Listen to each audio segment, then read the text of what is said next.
right, so we have three concepts that we're going to talk about, and I'm going to tell you that sometimes I call this unit motion, sometimes I call it PVA. There you go.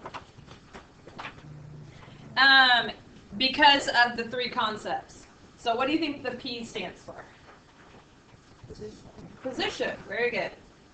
Now in physics, you call this distance a lot of the time. We're going to call it position because the context for this is almost always going to be a particle is moving along the x-axis, sometimes the y-axis.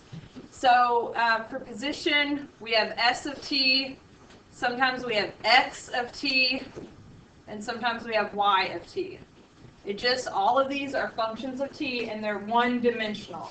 So my units would be like feet or meters or something like that. Okay, what do you think the V stands for? Velocity. Velocity. Okay, and for velocity, we have v of t. And it so happens to be the derivative of the position. So the rate of change of position, that's what velocity is. And then what would the A stand for? Acceleration. Very good. Anybody think they can spell acceleration? ACCELERAT. Oh, y'all are so good.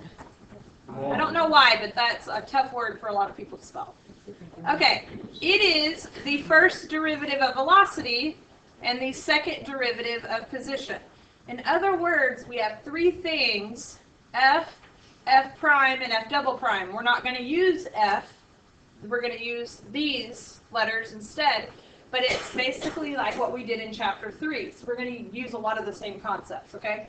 So it's not totally brand new stuff. All right, now we have some things here. So let's think about 1, 2, and 3 kind of in the same context. We have initially, at the origin, and at rest. People get these three things mixed up, and I will tell you they're not the same. Initially does not mean at the origin, okay? And it doesn't mean at rest. So what does initially mean? What is equal to 0? T, which stands for time. So initially means when time is equal to 0. And you need to know that. Sometimes in the problems they say initially, you need to know, hey, that means the same as t equals 0. What about at the origin? This is a location. So what equals 0? X, or the position. Because you are going to have a particle moving along the x-axis, and the origin doesn't have to be at time equals 0. And you could be at the origin multiple times. All right, what about at rest? Velocity. Were any of you thinking acceleration? When the velocity is equal to 0, is the acceleration also equal to 0? Not necessarily. If the part, so, sorry. Goodness, I got the coughs again. That's all y'all know me as, Miss Brooks. She coughs every day. That's okay. Because it's been true all semester. I've had this bad cough. Okay, so we definitely want to stick with velocity here, okay? And we don't even really want to say speed, but speed and velocity are closely related. You're going to explore that more tomorrow, and I'm not going to be here. But I'll let you know more about that at the end of class. Okay, so then we have some other ones. If the velocity is positive, then what does that tell us about the direction of the particle? It's moving to the right. Now, in another context of the problem, maybe say the particle is moving along the y-axis, which direction would that be? Up. And in a real-life context, it may mean forward. All right, but most of the time we're going to deal with this context of the x-axis. So then conversely, if the velocity of the particle is negative, then that is when the particle moves to the left. So the direction the particle is moving is related to the sign of the velocity. Okay? Instantaneous, oh, whoops, skip this one. Average velocity. I want you to write AROC over here. To find that, you're going to divide the change in position by the change in time. And we're going to practice that several times today. Instantaneous velocity, over here I want you to write IROC. That's the velocity at a single moment in time And to find that, we really need to find the derivative. Now, do we have a theorem that matches A rock to I rock? Yes. What is that theorem? Mean value. Mean value theorem. We're going to reference that theorem here a little bit. Okay, so then these next two are kind of related. If the acceleration is positive, this would be like saying the second derivative is positive. What does that mean for what is increasing then? If acceleration is positive, or maybe just use common sense, what's increasing? Velocity. I think I set y'all up to think that was harder than it was. So conversely, if the acceleration of the particle then is negative, then the velocity is decreasing. This is acceleration because it's a second derivative. We don't ever really say this, but it's related to the concavity. Like concave up, concave down. All right, and then the last thing is, in order for a particle to change direction, what must change sign? Velocity. Velocity is what tells us about the direction, so that thing has to change signs. So here we're given an equation. Now, because it says x of t, we know that that represents what? The position. Yeah, feel free to come closer if you need to. So then, how would I find velocity? Find the derivative. So v of t, that's going to be, okay, 3 times a third, that's just 1. So t squared minus 2t minus 3. And then if we take the derivative again, we get acceleration.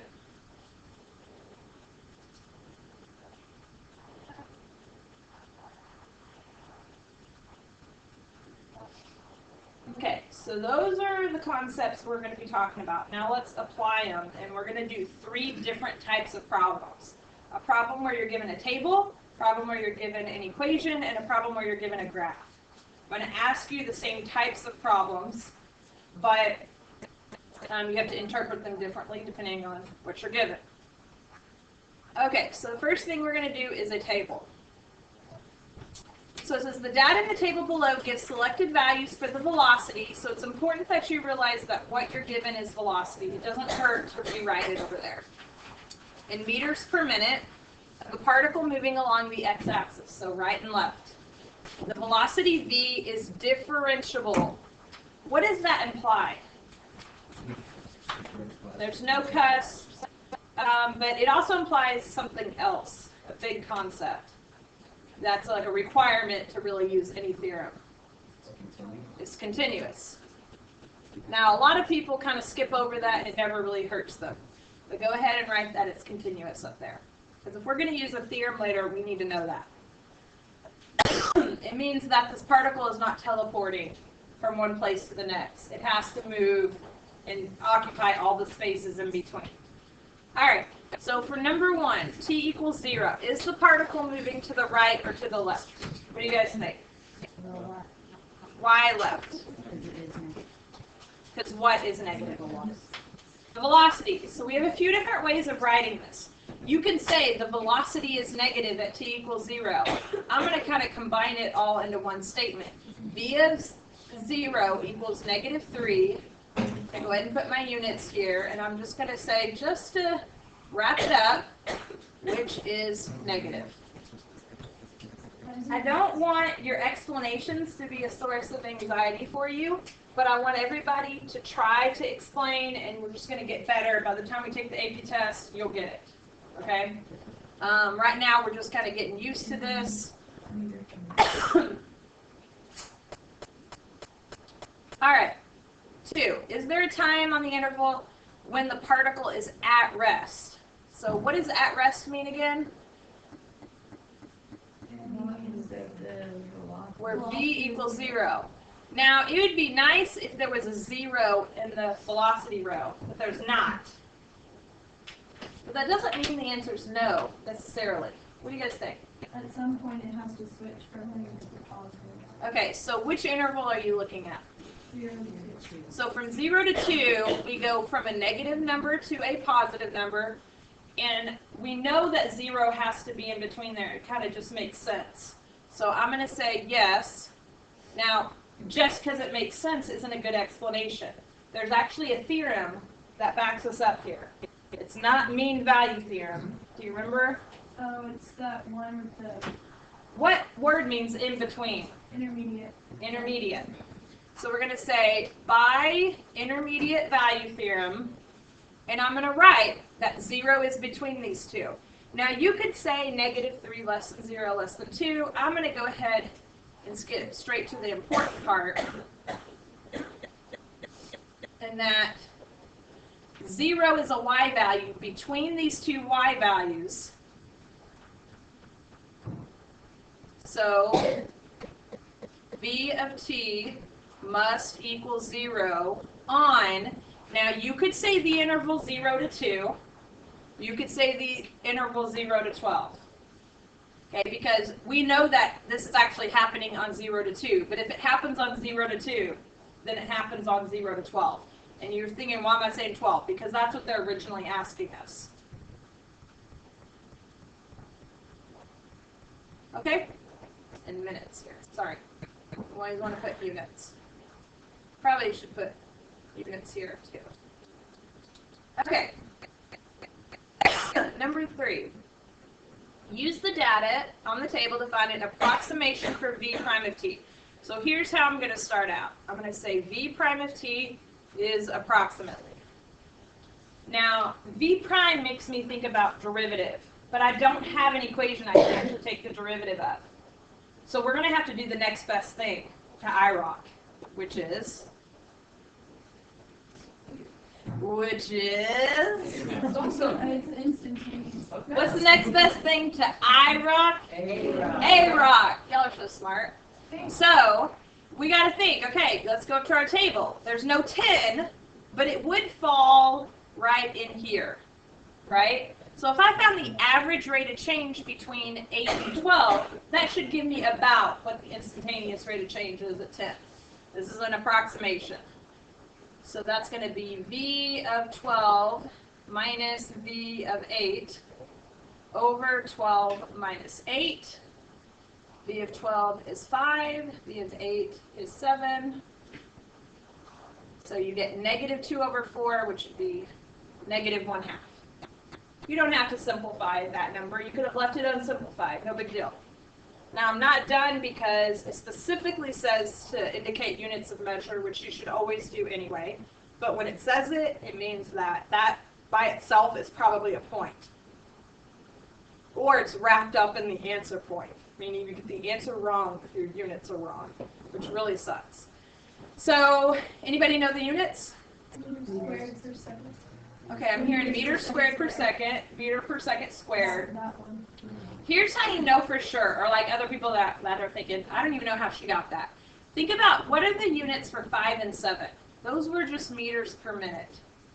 And then you think, what were the units for 12 and 8? Those were minutes. I'm sorry, I meant minute squared. Yeah, I know. But you know what? This is totally fine right here. Meters per minute, you don't have to write it a different way.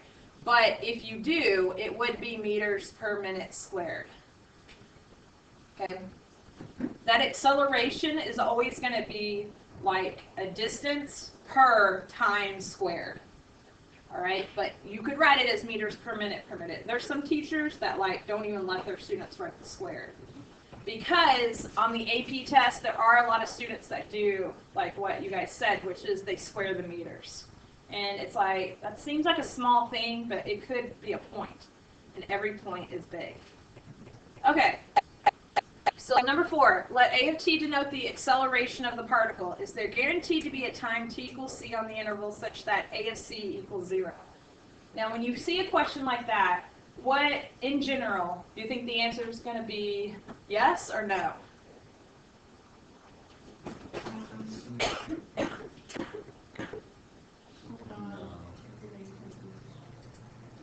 No, I just mean in general, if they ask you, is this guaranteed to happen? And if it is, you got to explain why. That's a more interesting question. And when I say interesting, I mean you have to do more to prove that something's going to happen. Yes, because the velocity's changing. So most of the time, this answer is yes. So if you ever have to guess yes. All right? It's kind of like in true false. What do you usually guess? False. Okay? I know it seems like weird, but here you're going to guess yes. We do have to explain why. Now they're asking us about acceleration. And when they're saying this, they kind of mean like IROC, like instantaneous acceleration. So, but I don't know how to find IROC. I only know how to find AROC. But look at this. What's the average acceleration between those 2 points? 0. 0. Okay? And if the average acceleration is 0 somewhere, then what theorem tells us that the instantaneous rate of change at IROC has to be 0? The mean value theorem. I'm just going to cram mean value theorem down y'all's throats. Okay? Okay, so we're going to say by mean value theorem. Wait, I'm sorry, can you explain that one? I'm going to write it out with my explanation. So A of t, which is equal to v prime of t, okay, has to equal v of 12 minus v of 6 over 12 minus 6, right? Instantaneous rate of change, which is what we're trying to find, has to equal the average rate of change on that interval. Okay? And what is this equal to? I kind of ran out of space, but it's equal to 0. And I'm going to go ahead and write in my units just because I'm a good student. Oh, that's the one that says that at some point a tangent must be the same as a secant. Right. The slope of the tangent must equal slope of the secant. In this case, we're really thinking IROC is equal to AROC. All right. Why did we use 6? We use 6 and 12 because their y values were the exact same. And so if you think about it, that average rate of change is 0. Here's another way to think about this. From 5 to 7, the graph is increasing. Okay? The graph of velocity. And then, from 7 to 5, the graph is decreasing. What had to happen right there? A max. What's the derivative at a max? 0. You could go around and explain it that way. That would take longer. It took me not that long to say it, but it would be a lot harder to explain. We do need to list the interval. So again, you can write the interval 6 to 12 or 0 to 12. You always want to relate it back to the interval. Yes? What if, for instance, like if the time was 6, that the velocity was like not 5, so it wouldn't come out so easy? So that would be kind of weird because you know the answer would still be the same. Yeah. It always works out this way to where they like make it crystal clear, easy to prove. So you're never gonna have to like do some weird number. I've never seen that ever on the test. That's But in that case, you would want to talk about the increasing, decreasing. There has to be, what you're talking about with the max. yeah. All right, good question. Okay, did I answer all this question? Yeah, I did. Okay, so here we go with the graphical. Okay, now I just want to kind of start you guys, and then I'm going to have you guys do this one in your tables or by yourself or however you want to do it. First of all, what is this the graph of? What does it say? V of t. I want you to write a giant V of t. This is the graph of velocity. This is not the graph of position. So if you wanted to find a very specific velocity, what would you be looking at on this graph? Like say I wanted you to find the velocity at t equals 1. What would you look at? The y value, the actual point. Okay? So write that. The velocity in this problem are the y values. Now, if you wanted to know about acceleration, what would you look at on this graph? The slope. Okay, with that being said, I want you to do 1, 2, and 3. If you finish those really fast, go ahead and finish the 4 and 5, but I want everybody to try 1, 2, and 3 on their own. All right, so what did you guys get for number 1? I saw some rights and some lefts. So I hear right. It is right. And why? Because the velocity is positive. So I'm going to write it this way. You didn't have to do this. You could have just said the velocity is positive. I'm going to say v of 4, and I'm going to actually find it. It was 6. And the units here, I'm being super thorough just to kind of get you used to it. But if you said because v of t is positive, that would be fine. I'm going to say which is positive. Okay. What did somebody who would have said left here, what were they doing? They were looking at the slope. Now, that would be right if this was a graph of position. If this was a graph of position, you would look at the slope on this graph. But this is already, it's like when I already gave you f prime, you had to approach the graph differently than when I gave you the graph of f. Okay, so then that means that the graph is moving to the right this whole time. It's speeding up, it's slowing down, and it stops, and it changes direction right there. So what's the answer to 2? 5 to 9, and what was your explanation? V of t is negative, or you could say less than 0. There's different ways to explain it.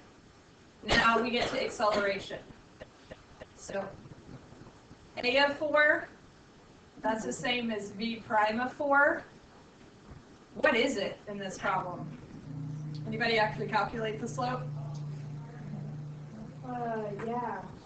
I mean, it's you didn't have to, but it's negative 6. Oh wait, no. Whoa. What was it? Was it negative 6? It's negative 6. Well, then did I do this one right? Are they both 6? No, it's -7. Wait, what? Oh yeah, it is negative 6. Okay, negative 6. No, it's -7. It is 6. Hey, where are we at? Feet per second squared. Now you didn't have to go through all of that. Okay, that's okay if you did. But your because, or actually I haven't even written it yet. Sorry. I need to calm down on my eraser. All right.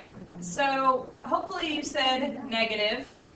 Now, if you showed the work I showed, you really don't have to explain much. Did any of you say because v of t is decreasing? That would be an acceptable way to explain this. You could say this. You could say because, I'm just giving you different ways of doing this. You could say v prime of 4, which is the slope of v of t. Again, I don't want this to be like, look, she said this and said this. What are we supposed to write? I just want you to be really comfortable with the concepts and write a good explanation. And we will kind of tweak it as we go. Okay, so moving on. Kind of beat that one to death. All right, so now number 4. What is the average acceleration? When you see average acceleration, you need to be thinking AROC, average rate of change. Okay, and our numbers here, I kind of covered them up, 2 and 4. That's going to be v of 4 minus v of 2 over 4 minus 2. So what was v of 4?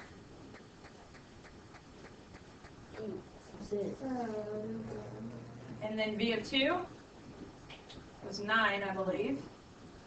So you could have left it like this. I'm going to go ahead and simplify it, mostly because it's going to connect us to the last one. What would be the units? Feet per second squared. You could have also said feet per second, like if you were just doing the top units and then the bottom units. Okay, so that's interesting. Average rate of change is -3/2. And then I say, is there guaranteed to be time on this interval when the instantaneous rate of change is -3/2? Yes. So when in doubt, guess yes. You got to list the theorem. By which theorem should these two things equal each other? Mean value theorem.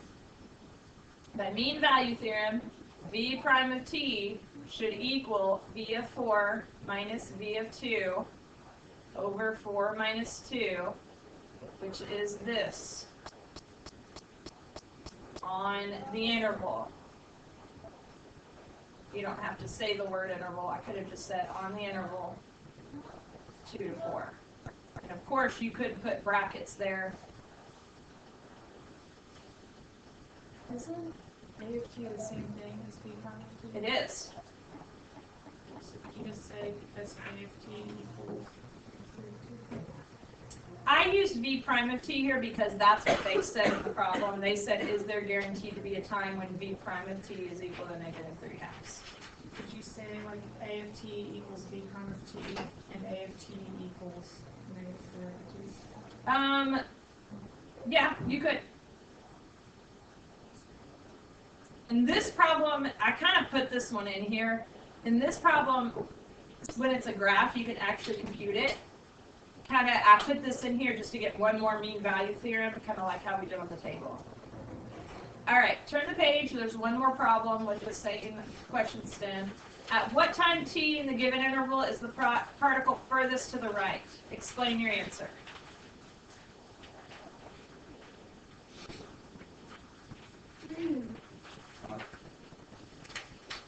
Which Oh one? yeah, you're right. 5. Why? So here's the deal. The explanation for this right now has to be a little wordy. Next semester, when I teach you guys how to go backwards from velocity backwards to position, this is actually going to be an easier way to explain this. We're just have to write one thing, but we're not there yet. We haven't done that part yet. Are you allowed to say that, or is this not allowed? Like, are you allowed to say that because the area under the... That's what I'm talking about. So I haven't taught that yet. If you write it and you write it accurately, you're fine. We're all going to be there though in the spring when we talk about area under the curve. So we would say the particle moves right on 0, 5 and only then changes direction. And this is not the only way to say this, but like I said, I'm going to show you a better way to, an easier, more concise way to write this explanation in the spring. Okay, one more problem. You guys up for it? Yeah. All right, this is actually what most people think of as the easiest ones because it's what you're more used to in this class. You're used to me giving you an f of x, and then you have to like do some number crunching, okay? So particle moves along the x-axis. They're given x of t. Go ahead and write that this is the position over here. All right, so if I start asking you a question about moving to the right or to the left, what do you need to do first? Find the derivative, which would be the velocity. So go ahead and do that.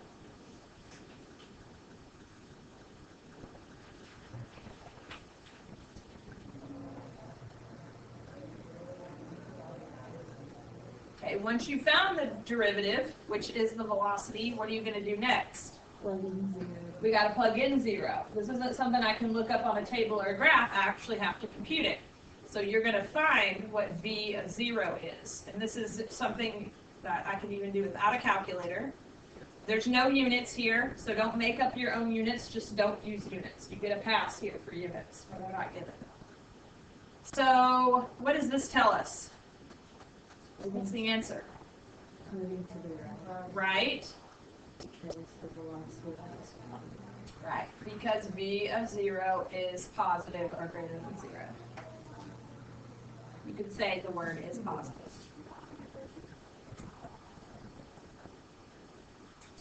All right, what about example 2? On the derivative To find what? acceleration. So we're going to find the derivative of velocity. That's going to give us acceleration. Do the same kind of process, give us our answer. So acceleration would be the derivative of the velocity, 6t minus 12. So go ahead and finish this one on your own.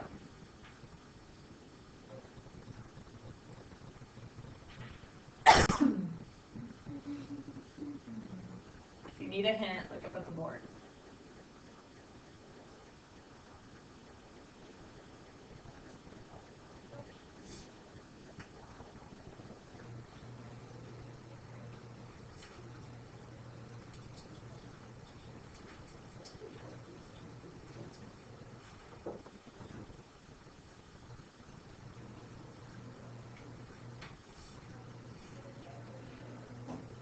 So these types of problems are all about finding derivative, plugging in numbers, interpret your answer, which is like what we did before. All right, so I got that a of 1 is -6. What did you guys get? Same thing. So what does this mean? Velocity is decreasing because a of 1, and I'm going to go ahead and write, well, actually, I've written a over there. I don't know why I erased that. Oh, sorry, long day. A of 1 is negative. Of course, you could say less than 0. All right, last problem of the day. Find all the values of t for which the particle is moving to the left. When you see moving to the left, are you thinking position, velocity, or acceleration? Velocity. So let's write the velocity expression. And I want to know all of the values of t for which this thing is negative. Okay, so the first thing I need to do is actually find out when it equals 0. That's going to tell me basically the critical numbers of what we did before. This is factorable, so go ahead and factor it, and you're going to get 2 t values. If it's not factorable and you get to use your calculator, you could definitely, use your calculator, solve feature, or quadratic formula, or something like that.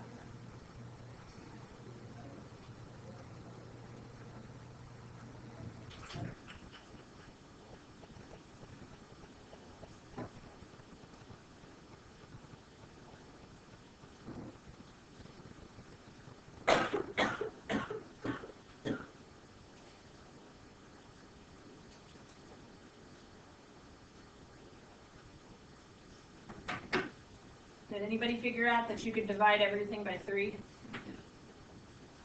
If you didn't, that's okay, but I think it makes it easier to do that.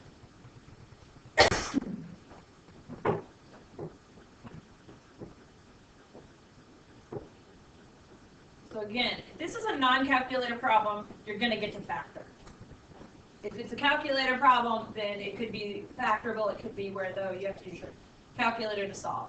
All right, so I got t equals 1 and t equals 3.